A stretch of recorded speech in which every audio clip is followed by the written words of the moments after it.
আমি চমুকৈ সম্বৰ্ধনা অনুষ্ঠানলৈ আগবাঢ়িছোঁ।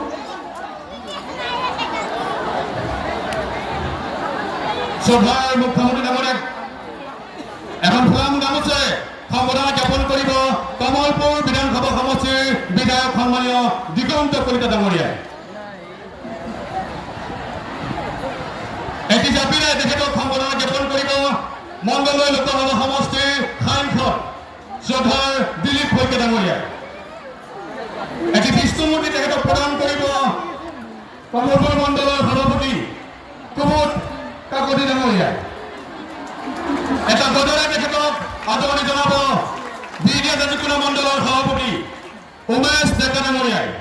এডাল ফুলাৰ মালাৰে তেখেতক সম্বৰ্ধনা জ্ঞাপন কৰিব ৰাজীৱ লোচন শৰ্মা ডাঙৰীয়া, অংকুৰ দাস ডাঙৰীয়া, চয়নিকা ডেকা চহৰীয়া ডাঙৰীয়ানী, চন্দনা বৰুৱা ডাঙৰীয়ানী, ভৱেশ ডেকা ডাঙৰীয়া, বিদ্যুৎ ডেকা ডাঙৰীয়া আৰু সুবল পাল ডেকা ডাঙৰীয়া।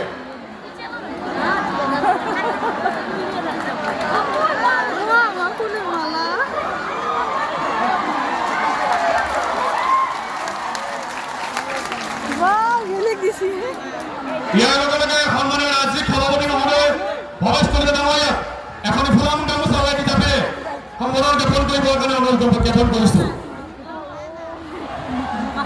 সন্মানীয় ভৱেশ কলিতা ডাঙৰীয়াক এখন ফুলাম গামোচা হিচাপে সম্বৰ্ধনা জ্ঞাপন কৰিবৰ কাৰণে অনুৰোধ কৰিছোঁ।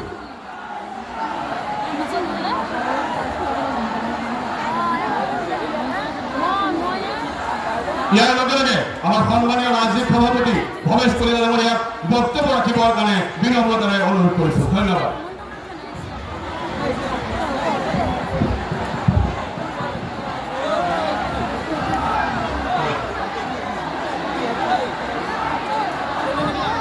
भारत माता की, भारत माता की।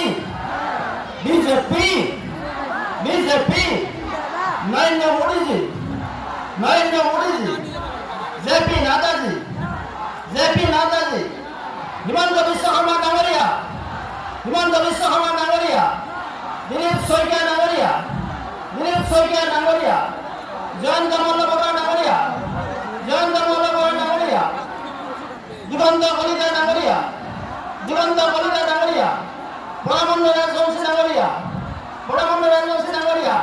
भारत माता की। ধন্যবাদ। সকলকে নমস্কাৰ জনাইছোঁ। খানাটো কমপ্লিট কৰক। মই পোনপ্ৰথমে আপোনালোকক ধন্যবাদ জ্ঞাপন কৰিছোঁ যে মাননীয় মুখ্যমন্ত্ৰী মহোদয়ে আজি মংগলদৈ লোকসভা সমষ্টিৰ এই পুথিমাৰী পূজা মণ্ডপ প্ৰাংগণত ভাৰতীয় জনতা পাৰ্টীৰ ৰাষ্ট্ৰীয় সমিতিৰ আহ্বান মৰ্মে প্ৰতিটো লোকসভা সমষ্টিত যে আমি কাৰ্যকৰ্তা বিশাল কাৰ্যকৰ্তা সন্মিলন আয়োজন কৰিছিলোঁ, আজি ৮ নং মংগলদৈ লোকসভা সমষ্টিৰ এই কাৰ্যকৰ্তা সন্মিলনত উপস্থিত থকা আমাৰ অসমৰ অতি জনপ্ৰিয় তথা অসমখনক সৰ্বদিশতে আগবঢ়াই নিয়া ভাৰতবৰ্ষত অসমৰ মানচিত্ৰ উজ্বলাই তোলা পৰম শ্ৰদ্ধাৰ ডক্টৰ হিমন্ত বিশ্ব শৰ্মা ডাঙৰীয়াক আমি ধন্যবাদ জনাইছোঁ। সকলোকে থিয় হৈ এটা উষ্ম আদৰণি জনাবলৈ হাত চাপৰি দিয়ে। সকলো কাৰ্যকৰ্তা বন্ধু বান্ধৱী কৈছোঁ।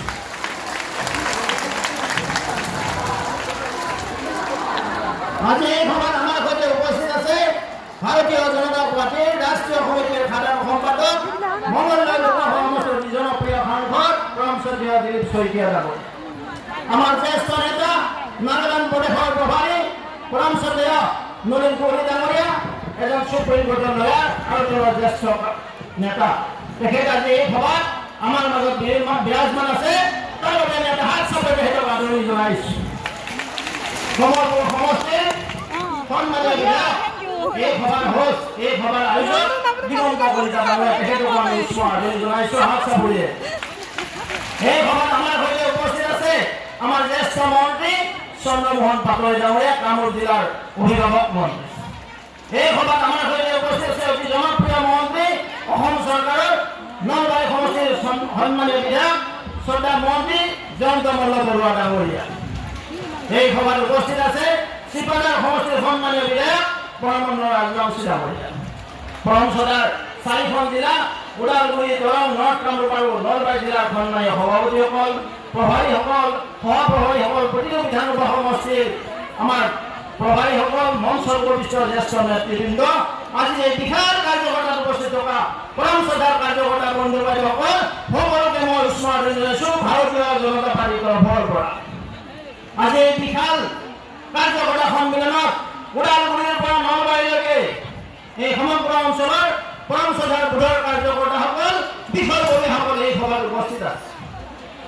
আজি নৰেন্দ্ৰ মোদী ডাঙৰীয়াৰ নৱম বৰ্ষ পূৰ্তি উপলক্ষে আমি মহাজন সম্পৰ্ক অভিযানৰ অংশ হিচাপে এই বিশাল কাৰ্যকৰ্তা সন্মিলন আয়োজন কৰিছোঁ। পৰম শ্ৰদ্ধাৰ ৰাইজ 2014 চনত হিন্দুস্তানৰ জনগণে নৰেন্দ্ৰ মোদী ডাঙৰীয়াক ভাৰতবৰ্ষৰ শাসনভাৰ তেখেতৰ হাতত অৰ্পণ কৰিছে আৰু তেতিয়া তেখেতে কৈছিল যে মেৰে ভাই বহনো হিন্দুস্তান মে আজ স্বাধীন আয়েগা। আজি সঁচাই ভাৰতবৰ্ষৰ কাৰণে এক সুন্দৰ দিন আনিবলৈ যদি কোনোবাই সক্ষম হৈছে সেই হৈছে নৰেন্দ্ৰ মোদী ডাঙৰীয়া। আজি ভাৰতবৰ্ষৰ আজি বিশ্বত যি অভিলেখ সৃষ্টি কৰিছে, আজি বিশ্ব সভ্যতালৈকে ভাৰতবৰ্ষৰ যিদৰে আগবঢ়াই লৈ গৈছে, আজি ভাৰতবৰ্ষৰ স্বাভিমান যিদৰে বৃদ্ধি কৰিবলৈ সক্ষম হৈছে, সেইজন নেতা হৈছে নৰেন্দ্ৰ মোদী ডাঙৰীয়া। আজি নৱম বৰ্ষ পূৰ্তি উপলক্ষে এই জনসভাত আহিছোঁ। তেখেতে যেতিয়া প্ৰধানমন্ত্ৰী পদত অধিষ্ঠিত হ'ল, তেখেতে কৈছিলে যে মই প্ৰধানমন্ত্ৰী নহয়, এই দেশখনৰ এই হিন্দুস্তানৰ এজন প্ৰধান সেৱক। এই নৰৰূপী নাৰায়ণক সেৱা কৰাৰ নিমিত্তে তেখেতে পোনপ্ৰথমে জন ধন যোজনা লৈছে।